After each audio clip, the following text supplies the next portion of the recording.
कई जाओ खेला घरे तो सेव दुनु ले लो होई केला पहला राती के शुरू कई जाओ खेला घरे तो सेव दुनु ले लो होई केला चुप रहो करो तू धीरे लगो तो धीरे मोर जवानी के पानी बहाइबो का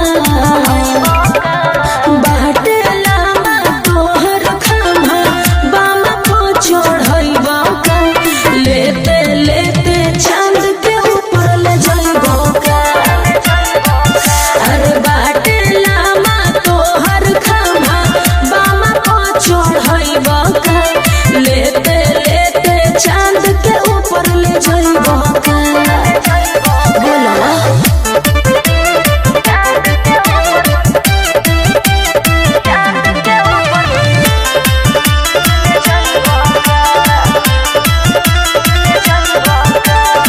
कली से फूल कोई दिहलो ए राजा एक लागल राती में मरला तू से न राजा ऐसे घुमा के जोगावल नहीं हर के थाती में ए का कहूं हऊ तू हमार सुन दिल जानी तोर से कर मन मानी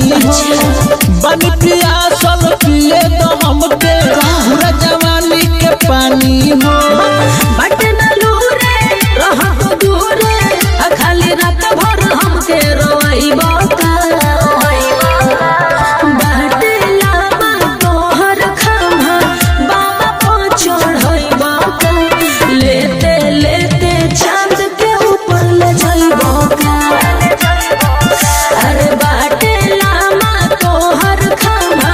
बाबा को चढ़ाइबो का लेते लेते चांद के ऊपर ले जाइबो का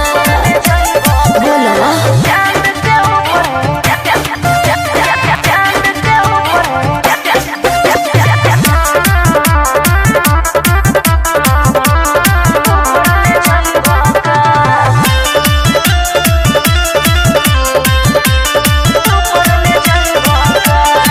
हो गइल भोर देह छोड़ा ए राजा ले ली हम कालू फिर बाजा हो करो सबोर तोहरे हटे धन हो